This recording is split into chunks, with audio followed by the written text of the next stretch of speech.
Hey, what's going on? Welcome to ngAir. I'm your host, Justin Schwarzenberger. And on today's episode, we are going to be talking Firestore, doing a deep dive into that. Should be pretty cool. Looking forward to it. Let's say hi to our panelists, and then we'll say hi to our guests, and then we'll get things rocking. Joining us today, we've got Bonnie. Bonnie, what's going on? A whole lot of night. How are you doing? Not night. It's morning over there. It's just, so how are you doing? Doing great, doing great. Yeah, so it's night for you. It's midday for me. Our guest, Jeff Whelpley, it's late afternoon for you? Yeah, 2 o'clock. So yeah, mid-afternoon, something like that. Going well. So how are you doing, Justin?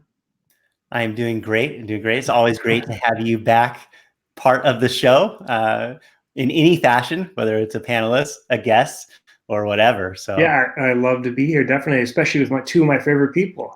It's great. Yeah. So I obviously at one point was a host of this show, but definitely pale in comparison to anything Justin has done. So right now I'm the CTO and co-founder of a company called Get Human. I'm also a Google developer expert. And today we're going to talk about something that I've been working on for at least the past year, over a year now. yeah, Firestore, right? I'm excited because we talked about this a while back, and I remember you were hitting some challenges with it and stuff like that. So I'm excited to hear where you're at on it now and learn some stuff. Should be cool. Yeah, definitely. Like, just to give some history and sort of my motivation for why I reached out and wanted to talk about this. I mean, anytime you're working on something and feel like you've overcome challenges, at least for me, I want to share them with everybody else so that I'm sure that they're going to run into some of the same things that I did. But in particular, I feel like over the past year, I've been building a new application, and it's the first time that I've been having Firestore as my primary database.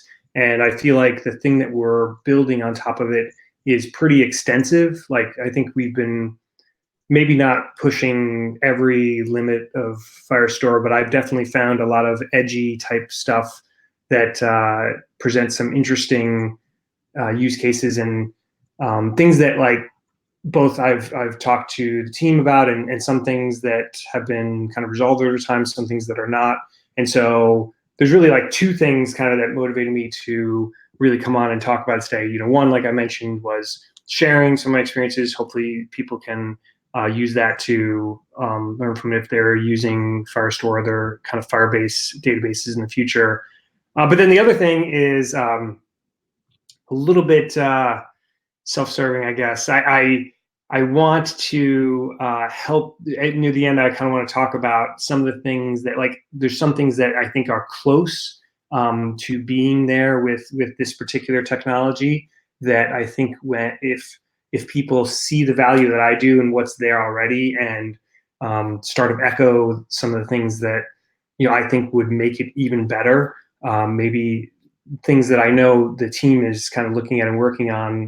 My hope is that it'll happen even faster. So that's another, like, more subtle goal with all this, is to kind of push some things along for the future as well. All right. Get the word out, get some adoption, right? Yeah, exactly. Yeah. I like it. So maybe we can tell everybody, like, what is Firestore? What are we talking about here in terms of that? Yeah. So it actually has kind of an interesting history, and I definitely don't know everything as far as history, but I think I've looked into it enough that I probably know a little bit more than most people. So the history is that on the Google side, so this is all within the Google Cloud infrastructure, right? And Firebase is part of that infrastructure. Google Cloud, or Google bought Firebase at some point. When was that? Like 10 years ago now, something like that. But at some point they started integrating them into the Google Cloud platform, and Firebase has been focused on web developers and mobile developers. Like, that's been the whole thing, like app development, making app development easier. And so the history of Firestore dates back to kind of like pre that, even when Firebase was purchased. So when it comes to databases, Google and Google Cloud have a number of offerings. So, like, have you guys ever used any of the different Google Cloud offerings, like, other than Firebase stuff, like just on the GCP side? Like, they have like Bigtable and I haven't actually used any. I've looked into them, so I'm familiar with some of them, but I haven't actually played with any yet. Yeah. So they have a couple different ones, but the popular or the biggest NoSQL one in the past was a thing called Datastore. It was interesting that they called it NoSQL because underneath the scenes, it actually wasn't. It was built on Bigtable, which is a SQL database. So in essence, even though like the interface and the way you'd interact with it, you'd be saving like JavaScript objects, JSON objects, it would get like kind of deserialized into an actual SQL format with like columns and everything like that. I actually thought was kind of interesting, because I was using Datastore for a previous project, and it wasn't bad. Like it's a very scalable database, very fast, and that type of thing. But the fact is that it wasn't truly NoSQL, and there were some limitations that it had as well. And so Firebase was bought by Google. They had their Firebase real-time database, right? And that, coming from a different angle, was really good for the real-time development, and kind of like it would push down data updates. You could subscribe to the database from your front end and get real-time updates. That was like kind of the big deal with the Firebase real-time database back in the day. And so they had that, but it wasn't really good for being a system of record. I don't know if you guys ever tried to do this, but the Firebase real-time database had some limitations just in terms of like consistency and like lack of like transactions, things like that, where it made it really hard to have it for a legit app, like as a system of record. Like it was good as that kind of like real-time push note mechanism, but not as your main system of record. And so on the Firebase side, I think at some point they realized, or again, I haven't spoken to them directly about this, but this is what I've kind of gathered from talking to some people and kind of seeing what's happened over the years, that they kind of knew that they needed to have like the next version of the real-time database that was like more stable and could be treated as like an actual system of record and have some of those features. And so that's when they started, they built, Firestore, or that was the kind of intent of building it. And I don't know when this happened, but at some point they realized in their kind of like back and forth with GCP of like, there's overlap of offerings in the kind of like Firebase suite of products and in the main Google Cloud suite of products. I don't know how familiar you guys are, but like there's some things that are different, but there's actually some overlap as well. And over the years, they've started to like combine. So then like in the actual Firebase console, you'll see some of the same exact tools that are in the GCP console. And I'm sure trend will continue. And so at some point they decided that since, they needed another evolution, another complete redo of kind of like their NoSQL database on the GCP side that had the data store, which was really SQL underneath the scenes. And then they needed a new version of the NoSQL database on the Firebase side that was a really real-time database and didn't lack some things that were in like Mongo and other NoSQL databases. And so I don't know the sequence of events when this happened, but at some point they decided they were going to like converge to this one thing, Firestore, to be the de facto NoSQL database on Google Cloud. And so that's what you see now. That's sort of like a quick history as far as I've been able to gather. Does that make sense? Yeah, totally.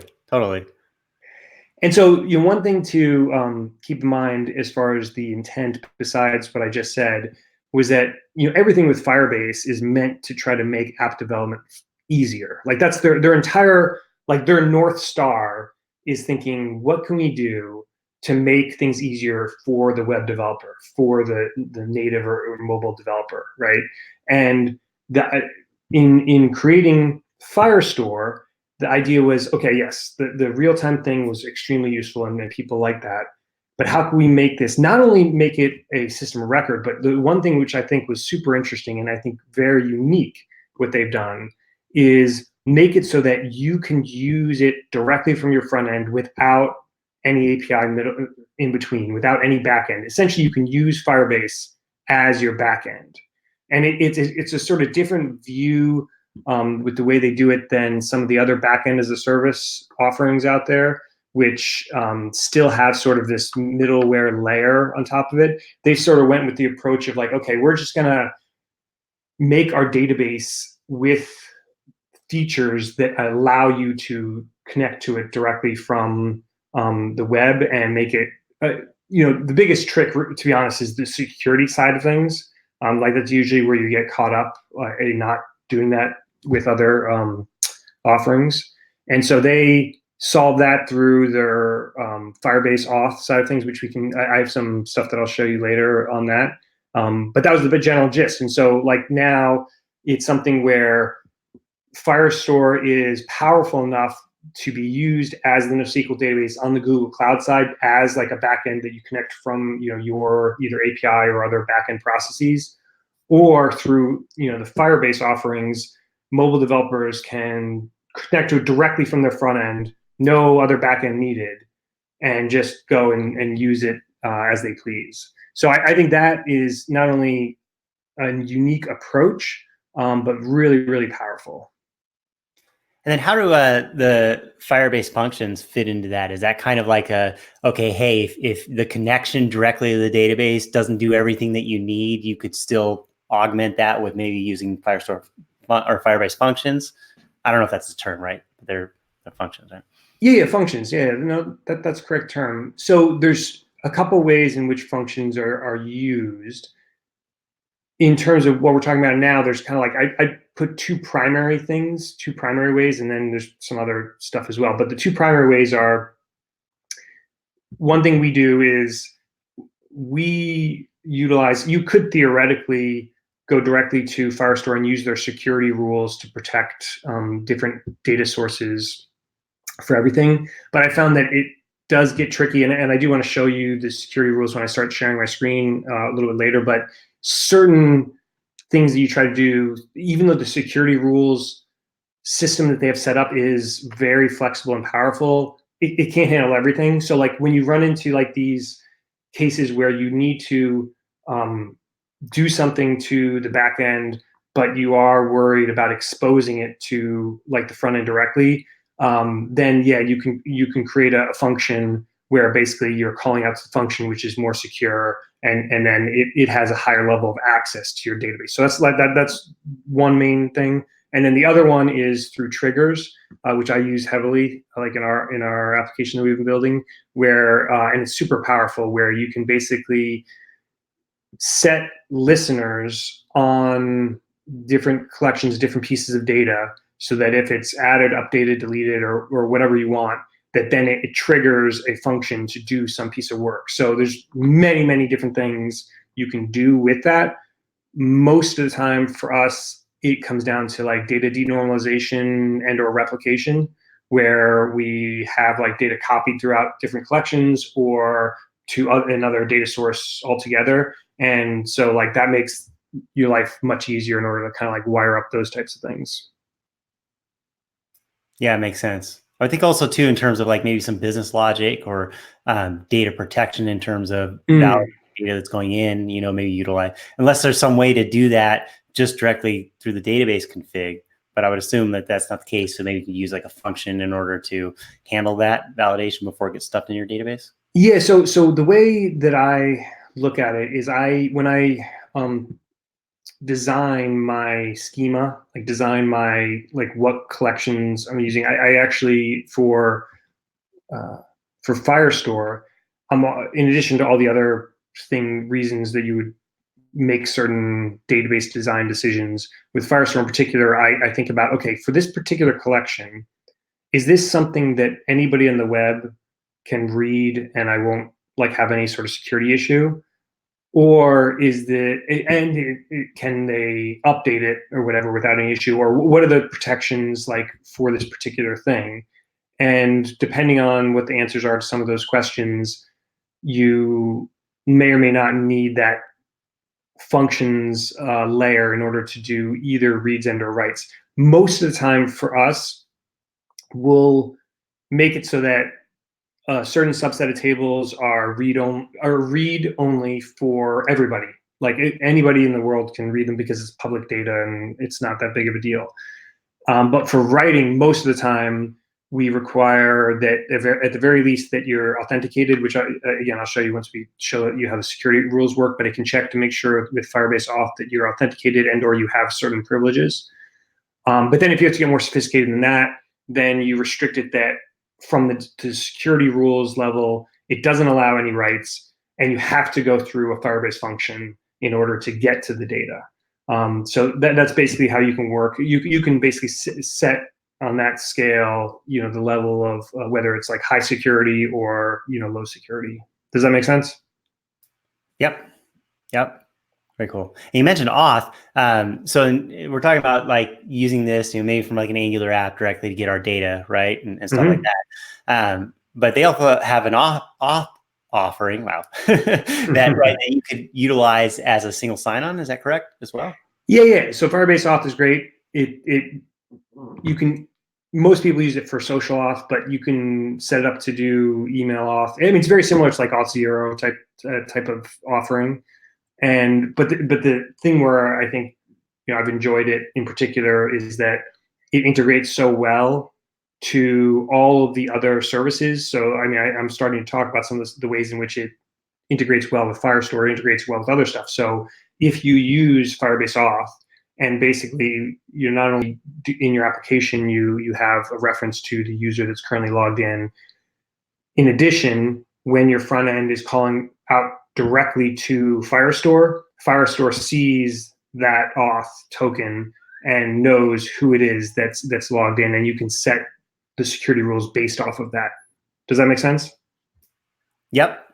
Yeah, and that's one of the things you mentioned earlier was like this concept of it's all built around getting people to be able to build apps, and work with their apps fairly easily. And all these offerings come together to make that a case where we could spin up an Angular app and get to this functionality pretty quickly, going through all these other services as well as Firestore, what we're talking about, right? Oh, yeah. Which I think that's a compelling angle for I'm building my Angular app. How can I get all this other stuff up and running without all the infrastructure that normally has to go with server side or backend sort of thing? Yep, definitely. Yeah, and I do have not every database is perfect, right? Like that would be great if it was, but no. The reality is that there's good and bad things. So like when I look at Firestore, I have a list of in my own head, what's like the strengths, what's good and what's bad. And I mean, at a higher level, we just mentioned it that it is really good for basic mobile apps, people that are aren't really back end heavy or whatever. They're just want to build something, right? Then it's amazing. And more specifically, just to dive into that a little bit more, some of the things that are really nice in the way that they do things, like things that I really appreciate, is that the mentality with the way they built the database is that everything that happens has to be fast. And I'm not saying that is the reality, because there are some things I'll talk about in a second where that doesn't work. But at least that is what they're trying to do. Like they're like, even if we have to restrict certain things, like that people can't do certain things that you could maybe do in Mongo, like, okay, in Mongo, now they have a feature where you can like do joins, let's say, between tables, and Firebase the Firebase team with Firestore is like, no, we're not going to allow that, because there's just no way to optimize that to the level that we know that it's going to be fast. And when you do it in Mongo, it pushes the onus on the user to set up the right indexes and make sure that it's set up in a way that's fast, otherwise it's going to be slow. With Firestore, they're like, no. We're going to restrict you because we want it to be fast by default before you do anything. And so one of the things they do is, by default, every single field in your document that's stored is indexed. So there's never a time where, with actually, I think it is most, to my knowledge, they set a primary key, but you have to explicitly create the indexes for other fields, right? But for Firestore, that's not the case. It's everything. Now, because people can put huge amounts of data in any given collection, they have had to put limits on the number of fields that you can add. It's pretty high. I forget what the exact number is, so I've never reached it or anything like that. But that's done because of the fact that it indexes everything. And so that's great. You do have to manually create composite indexes. So if you are searching on something that with like 2 criteria, it will essentially, so I see this as a positive feature, but it might not sound that way. Like your query will fail. Like if you try to query something with two feet different, like if the create date is greater than yesterday and status equals good or something like that, like that's 2 criteria, by default it'll fail. Like you'll get an error because you have to manually go in there and create a composite index, and you only have a certain amount of composite indexes that you're allowed.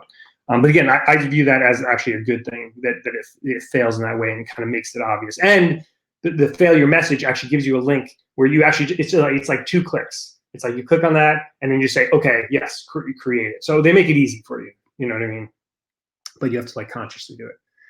And then the other thing is that you get the same push notification stuff from the real-time Firebase database for free, basically. So it has all the power of a system like a Mongo, well, not all the features of it, like a Mongo type database, but you can use it as your primary system record, but then you still get that powerful, push notification type feature that is built within in the Firebase real-time database, which I don't use for like everything, but I think is really powerful as well. That was one of the confusing things I had when I looked at it back in the day. Was the name was very close, right? And so I tried to identify and it seemed like the difference was that Firebase had the real-time kind of just, that's how you interacted with it, and Firestore was this, okay, you don't have to do real-time. So it's kind of like the same thing, but without having to do real time if you don't want to. And then some additional features like you talked about. So you're kind of going over it because, yeah, that's confusing. And then what's really confusing, at least, again, I haven't looked at it in a while, but back when I did and reading documentation and stuff, it was like, which one am I trying to getting documentation? Because it was challenging. And yeah, some of those, they do have some like charts up and stuff that make it confusing. I mean, the simple thing is if you're building a new app, just use Firestore. Like it's as simple as that. If you're in the Firebase or GCP side of things, when you're creating an app, just use Firestore. Yeah. And then you can use that from the back end too, like say you wanted to do something with GraphQL or something like that on the server side. Well, okay. So this gets into some of the considerations that you should have. So I don't want to say bad, but things that you need to keep in mind. Okay. So when you are more focused on different back-end heavy things, like, and that term is like pretty ambiguous, I guess I should get more specific here. Like basically when you're doing a lot of back-end data crunching, like, so it isn't just like you're saving like one piece of data item and you're displaying it on a page, which is like a very basic, like if you're just focused on the front end, that's what you're doing. But if you have all of these back-end processes that, loop through huge, like gigabytes of data and like do different aggregates and different translations of data and that type of thing, and the data itself is just very big, you do run into some, it can be done, and we are doing it right now with Firestore, but like there have been some pain points. The biggest thing is that, well, a couple things. Like one is that Firestore does not allow you to select partial documents. So when you do a select, you retrieve some level of documents in a collection, it retrieves the entire document, which is a big problem when you are dealing with a collection that has a huge amount of data. And I mean, okay, you can say that the solution, and this is what I've heard from some people, is to design things in a way that you kind of break it up to create smaller collections, or collections so that the document doesn't get as big. So each individual document doesn't have as much data. But like, I don't know. The reason why I use NoSQL is so that I can like save the entire thing in like one shot. So like that kind of annoys me. And if basically, it shouldn't be that, I won't say, I don't know what kind of technical hurdles are involved with it, but what I would say is it would be a huge plus on top of what they already have if in the future we were able to just take like, okay, select just the name, like one field, from these 1,000 documents, which should return in like be a super fast query. But I think that they're running against some of the design decisions they made, like at a lower level, make that probably more difficult than it seems like it should be, I guess. But that's just like a thing that people should be aware of. And in terms of doing like bulk operations, like there are kind of limitations, like certain things that you'd be used to doing in like Mongo, like are really tough. So just an example, like in Mongo, you could do update all documents that have a status active, change them to like non-active or something like that, right? And Mongo set up in such a way that that's just like a one-line query, or it's like a one line from the command line, and it can usually do that pretty quick, assuming that there's an index on the whatever the criteria is. That doing that same thing in Firestore can be really not difficult, but it can actually be expensive if you have a lot of data, because you have to, you can't just do an atomic update like that. They just don't allow that at all. Like on a bulk basis, like you have to actually select everything. You have to actually get all the documents, which again, if they're big each, like it might be kind of like slow, and then look through each, and then you can do bulk updates, but it limits it to 500 at a time. So you would like update 500 in batches, but like if you have like millions of documents, that still takes a long time, right? So there are some things like that where it's my understanding that type of stuff will be improved over time, but like current day, that's like some things that make the applications that do heavy data processing makes it a little bit more painful. Like one other thing is, backup and restore. They do sort of have this, but like when you try to restore a backup, they don't have the ability to overwrite. So you actually have to manually delete everything, and that requires you actually, again, you can't just say delete everything. You have to actually loop through each document and delete each one. So there's like little stuff like that. Because they weren't designed for these heavy data processing type things. They were designed for web apps, right?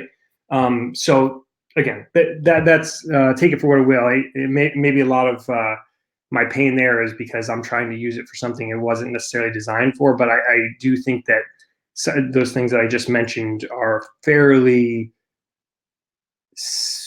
I don't want to presume how simple they are to fix, but like I could foresee a world where those types of things are not an issue, like in the near future, depending on what they do, how they kind of progress with Firestore in the future. Cool. Yeah, we actually had a question in the chat about what level of application can we use Firestore for, and I think that was like a good summary right there of these things to think about, right? Where it fits well, where maybe doesn't fit well, where you have challenges. So yeah, definitely. We had another question about really quick about cost-wise benefits of Firestore versus something like MySQL, right? And I guess maybe that's in terms of, well, MySQL, we're having our own installation that we're managing, or we're hosting that somewhere, managing that, versus Firestore, which is doing, we get all the database management for us, right, as part of the service. That would be my assumption. Yeah, so I would say like cost-wise, that's one thing where Firestore is like a huge winner as well, because the Firebase like free tier is like really generous. Like most people will not get past the free tier anyways. But even if you do, there is for people that are just starting to build a company, there is a startup program where most people I know that are, again, just starting a new company and apply for this are able to get, enough credits where it's, again, essentially free for like the first year or something like that. Even for bigger startups, there's stuff that they could do. But even when you get past that, just the basic thing is pretty cheap when you compare it to other comparable things. And I don't have like specific statistics on me, but like just like my own feel, like this is an anecdotal thing, I guess, because like I have, paid for Mongo, I paid for like other, SQL services, and I just like anecdotally, this is very reasonably priced. So like I don't see that as an issue at all. Cool. So I do have some things to show if you want me to. Yeah, that'd be awesome. Cool. So I basically, in using Firestore for a while, I've a couple tricks and stuff that we've kind of developed over years that I think are pretty useful that I want to showcase a little bit, and hopefully it'll help you guys as well. So I'm gonna share my screen. Let's see. Okay. Does everybody see my screen? Yeah, looks good. Okay. So, okay. So the first thing, sorry, I'm just looking at my notes. So the first thing I'm going to talk about is triggers. So I mentioned that you have the ability to set up a sort of listener on a change within Firestore so that it triggers a Firebase function to do something. And most of the time I use that for data denormalization or copying data between places. And I want to show you an example of what that's like, or the way in which we're doing things. I mean, there's different variations of the way you can do this. But this is a little wrapper that I created to essentially set up a trigger. The actual thing. And Jeff, can you bump the zoom up? Oh yeah, definitely. That'd be cool. Thanks. Hold on a second. Isn't it Command Plus? Command Plus, yeah. Why is it not? Sorry about that. Might be able to get to it from the command palette too. I don't know. Which one? The Command P or Command Shift P, I think, for the command palette. And yeah, and then zoom. I don't know. Maybe zoom in. Oh, you're equal. It looks like equals. Yeah. Oh, that's weird. Isn't it just Command Plus? Yeah, that's what I thought it was. Yeah, by default, I think it is, but okay. Anyways, cool. Is this pretty good? Yeah, that'll work. Thank you. Great. Okay. So I create a little abstraction here. So like some of this code might be like a little bit obtuse, but essentially when you run your like this is our entry point for our functions when we deploy Firebase functions. And I have it set up sort of dynamically so that it's looping through all of the create triggers that we store in a collection. And the key thing is that you essentially are just on exports. Whatever you export ends up being a Firebase function, and so you can basically do a lot of different things. You can also do it on like request too. Like so, this on request one, a Firebase function on request is the other thing we talked about, Justin, where when you want to actually use it as like an API, like to get access to the database. But when you want it to react to something that's happening on Firestore, you use the functions.firestore.document and then either on create or on update or whatever, and then whatever the trigger is, right?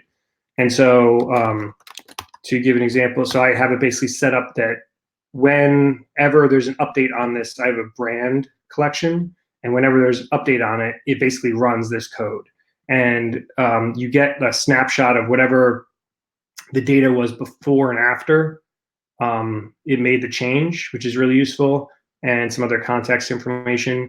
And so in this particular case, when the brand collection gets updated, I'm essentially updating a whole bunch of other tables with pieces of that data that are used in those in like kind of a denormalized format. Does that make sense? Yeah. And I got to touch on something that's really exciting that I'm getting excited about, right? Is the fact that like, here you're creating a TypeScript file, right? So you're writing in TypeScript, you're writing some JavaScript, TypeScript, right? To do this function logic that then is going to be run in the Firebase functions to do this every time your data changes, right? So what I think is cool is that we're in this ecosystem, right? We're writing our app in TypeScript, that sort of thing. And it's kind of, we can build this logic here in a pretty straightforward way. It's pretty cool. Yep. Yeah. No, I mean, TypeScript's the best. For sure. One thing to worry about though, like, so you can put yourself into loops here. So like this gets triggered when the brand gets updated. If I happen to do this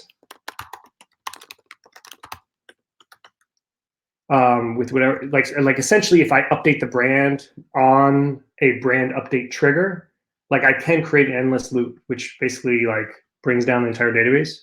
So don't do that.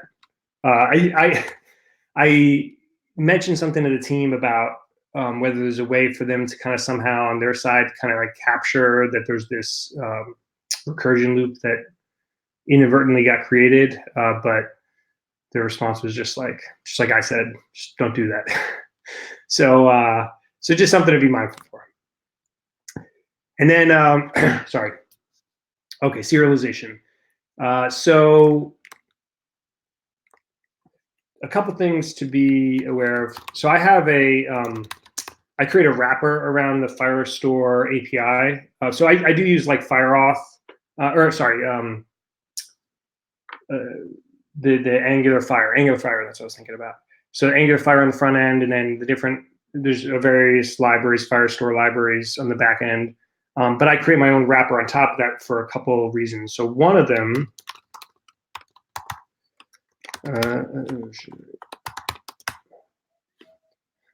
is this. So when we add data, so I have this kind of like just function that whenever I'm creating a new document, that it runs through this, because I mean I'm adding some stuff like create date and that type of thing. But actually a really important part is this, remove empty values. So I mean, I would think that it's not too hard for them to solve this on their side, but at least right now, if you try to assign an undefined value and send that into Firestore, it'll actually send an error. So I do have to basically look through for any undefined values just to like make sure that it doesn't barf and remove those fields from the object that's being created or updated. So that's just like one small thing. And then the other thing, sorry. Yeah, here we go. So when we get a snapshot, it is in a certain format that's not a simple JSON object. So I just have like a thing that one of the things, just as an example, is that for some reason they made the decision to not put the ID of the document on the actual data. It's like in a different part of so you have the snapshot object, which has the ID, but which is separate from the data. They're two separate things, but just in the way that like I've built everything, the ID is always on the data, and probably what most people are used to. So I just kind of combine those. And then the other thing is when you're taking the snapshot, dates are serialized into strings. And so I go through and actually turn them into actual JavaScript data objects so that they can be used more easily. So, I mean, there's other ways to deal with this, but I found that by creating these kind of wrappers around what you're sending to Firestore and back, you can kind of smooth out some of these edges. And then the next thing was, atomic updates. So there is no way to just say, for example, update this collection, this field where the date is greater than something or the other. There's no way to do that specifically. You have to do updates on one specific document. So in order to do atomic updates, you have to do something like this. So what this is doing is, well, this is not for updates, but it's the same idea. This is for creating. I want to create the document only if it doesn't already exist. And so basically they have a transaction. Like you have to like manually create a transaction. And so when you do this, Firestore will make sure that this occurs atomically. And actually underneath the scenes, kind of interestingly, I believe the way they do it is that if they like watch for if there's other updates, and if there is, then it kind of like rolls it back, something along those lines. So it doesn't actually lock anything. So like whereas other databases, when they do like an atomic update, they'll actually lock it like periodically. And when you lock something, you're essentially preventing other updates from occurring, which essentially can slow down the database under heavy load. But instead, what they're doing is they're not locking the database. They're just looking for other updates at the same time and then erroring out this particular transaction and rolling it back if that's the case. And so in this case, I'm doing a query to see if that already exists. And only if it doesn't already exist, only then am I actually creating it down here, if that makes sense. And then another thing, so I'm just jumping around between a couple like interesting things. Definitely let me know if you guys have questions or one thing is requires more insight. Interesting that things I think about in terms of some of these solutions like the transaction and the rollback and things like that, you're talking about, like, I feel like there's been a long time where it was this whole, that's the decision making between like NoSQL and SQL and deciding what database you want to go with and what are your needs and these sort of things that you run into. And then I felt there's a long period where people were trying to solve, like go with NoSQL, but solve these other things, right? And it's that's what's going on here. But now we have these ways to solve it and kind of live in both of those worlds and get what we want to do, right? But the power of each. So that's pretty cool. That's a really, really good way to frame it, because obviously when you're building something for real, you can't switch databases at whim for every like little problem you run into. You have to figure out solutions, and these are my like little mini solutions for all these like little things that we came across for this, right? One more thing too.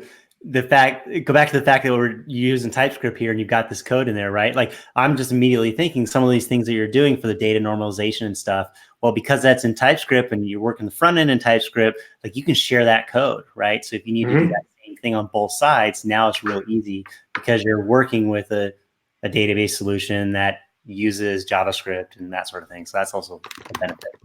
Yeah, definitely. We have, so this is like one of our model files where we define the TypeScript interfaces that essentially this is how it's stored in the database for all intents and purposes.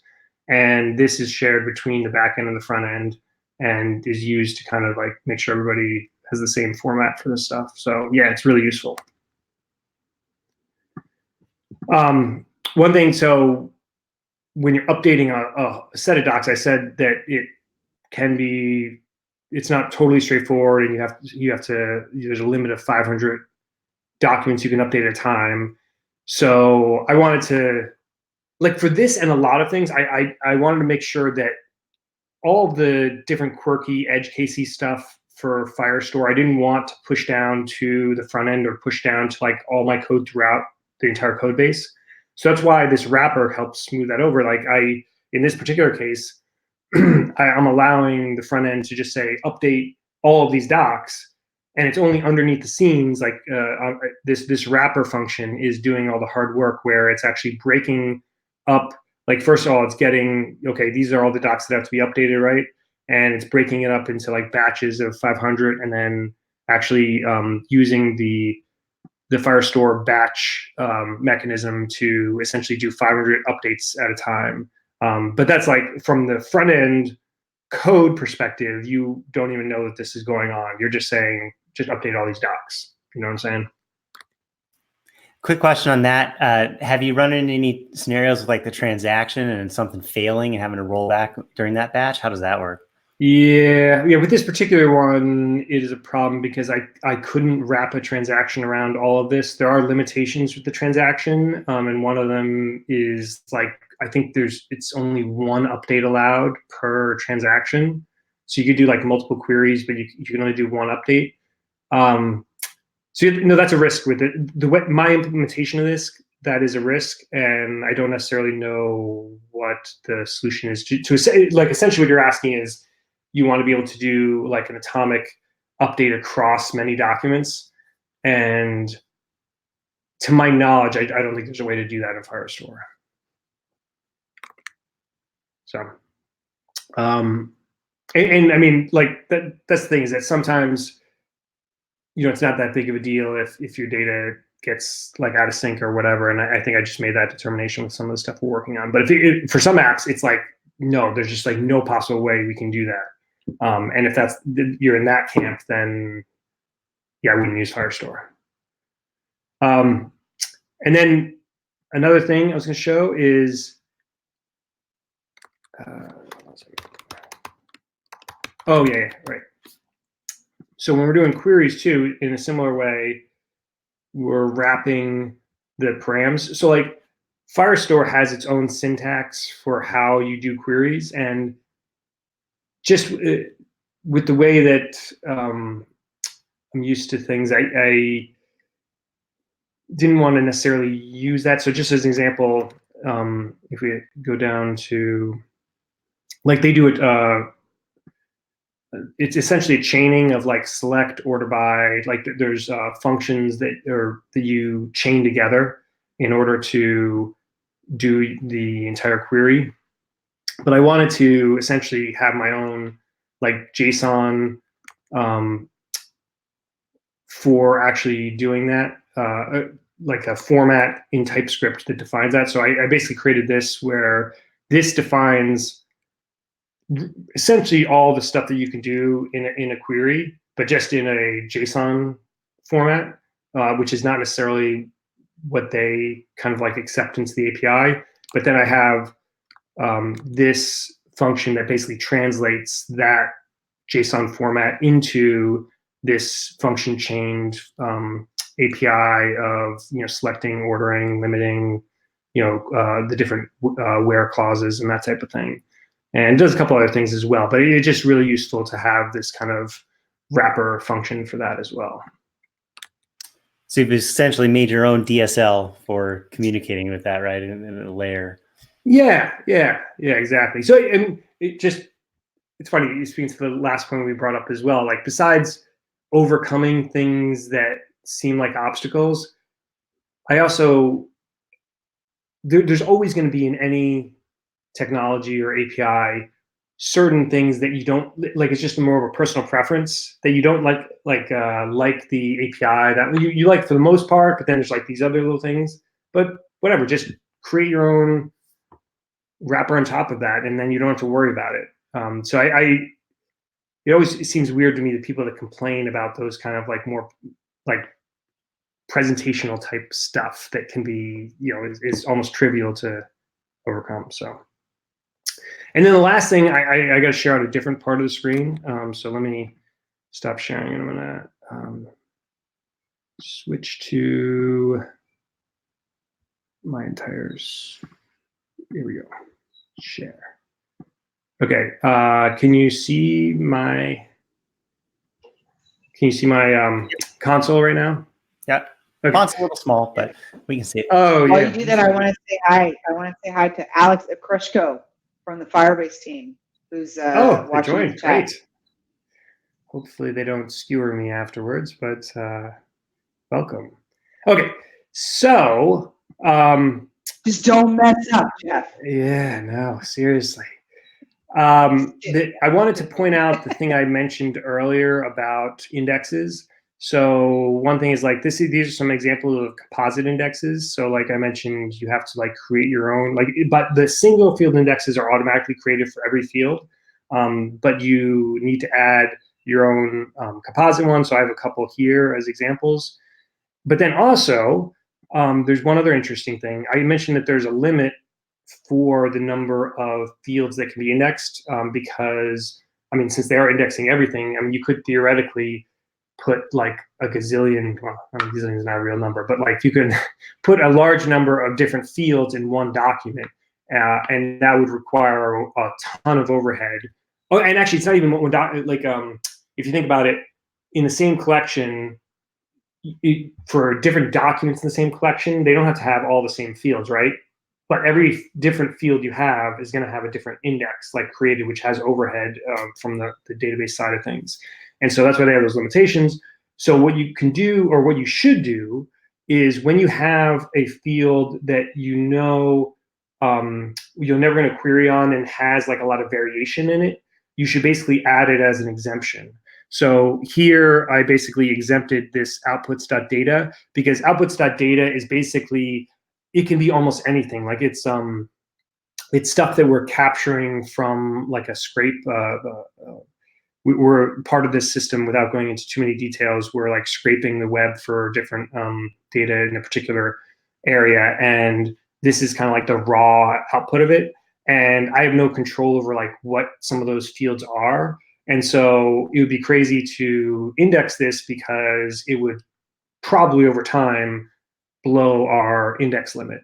And so I just set add as an exemption that it's just data that I want there that I can retrieve, but it's not indexed and I cannot query it. Like I can't use it in a like where clause of my query.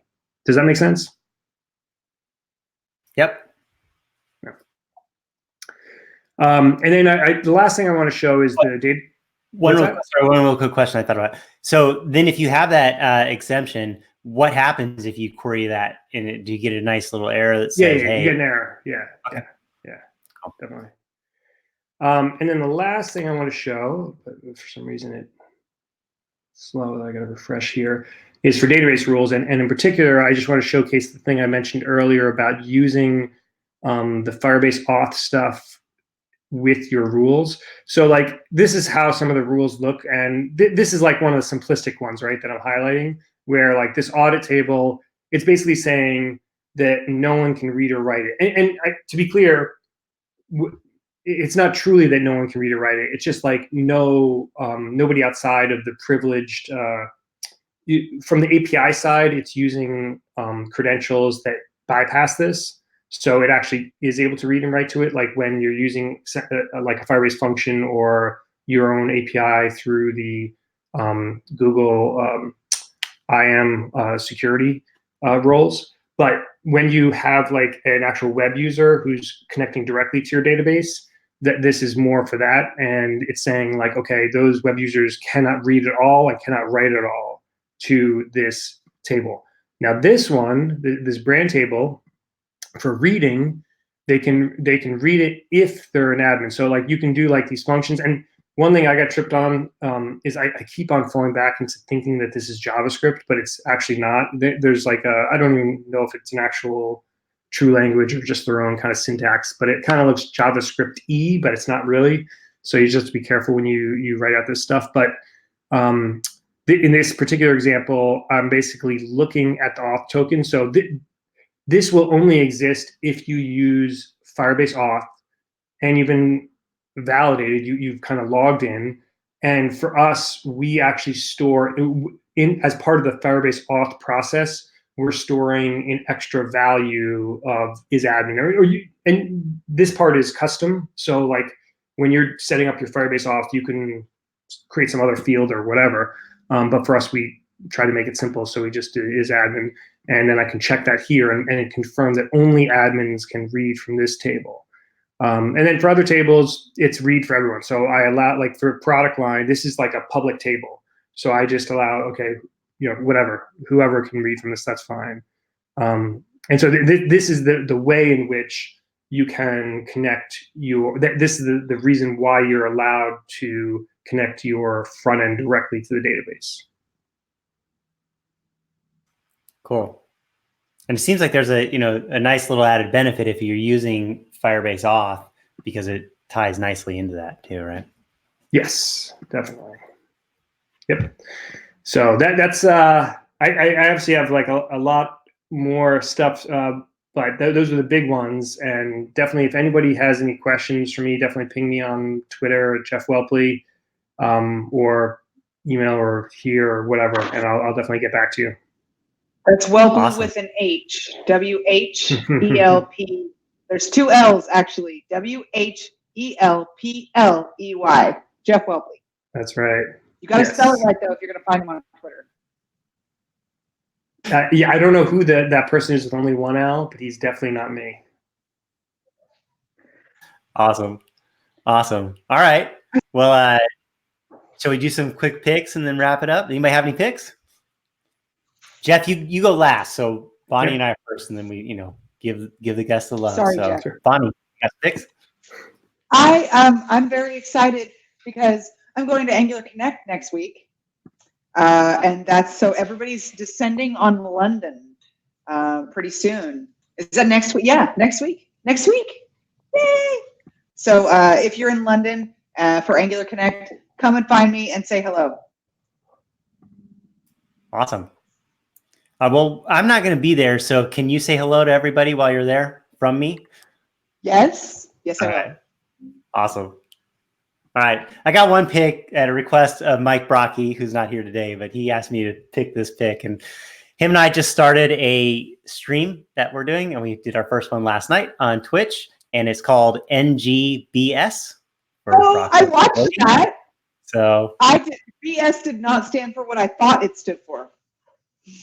Yeah, so it's Rocco Shorty, and we're gonna hack on Angular stuff and just have a good time. We're gonna dive into different things, and so we did our first episode last night, which was, or not episode, but stream, and it was we're getting all things set up, so we hung out and did that, and then we kind of dove into the add injectable decorator and provided in root and kind of dug in and did some examples to see actually what's going on and where it's actually creating a new one and that sort of thing. So it was really fun, and we're looking forward to doing some more. So he wanted me to plug it, so I'm plugging it. So there you go. All right, Jeff, what picks you got? It's very cool, definitely. So I was all set to have an awesome pick. You basically the thing that I've been building for this past year using Firestore that we are about to launch, and sort of yesterday or the day before, something came up that basically is going to require us to do a small rebrand of one part of the thing that we're working on. So basically, I'm sort of like picking for the future or something that follow me on Twitter, and within the next week, I believe once we sort this out, we will be launching something new and cool that everyone should check out. And I guess probably I am scheduled for, I think, a month out, Justin, for another show. So I think at that time I'll do the real plug. All right. Well, let us know too. We'll send it out through ngAir as well to get you some visibility on that. Good. Very cool. Looking forward to it. Keeping us in suspense. Can't wait. And then you mentioned the other episode. That's on AMP, I think, right? Yeah.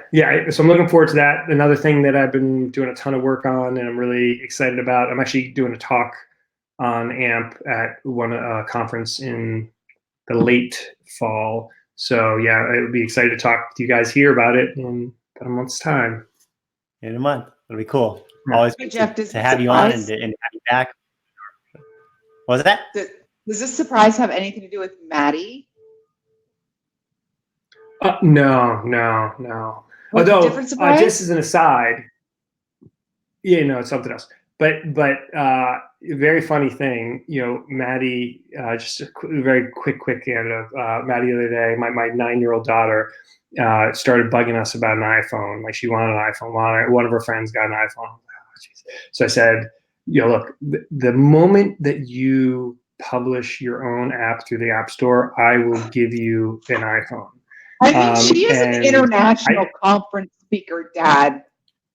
Yeah, that's true. But I will tell you that since I told her that, she has been obsessed. She's been watching like videos of like building like iOS apps. She's been like trying all these different things. Like, and some of them are like often like weird directions where I'm like, okay, you're like way off. But like, it's amazing. Like, she is like got the fire under her. So we'll see where that goes.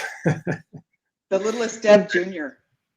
Yeah. Yeah, very she's going to awesome. give Samantha a run for her money. Yeah. Nice. Well, tell her that we are asking about her and that we said hello. Definitely, I will. And Angie too, and Carolyn too. Yeah. Just tell them all. Bonnie said hi, and to come visit. Tell them I said hi and come visit. I will, definitely. We will soon. Nice.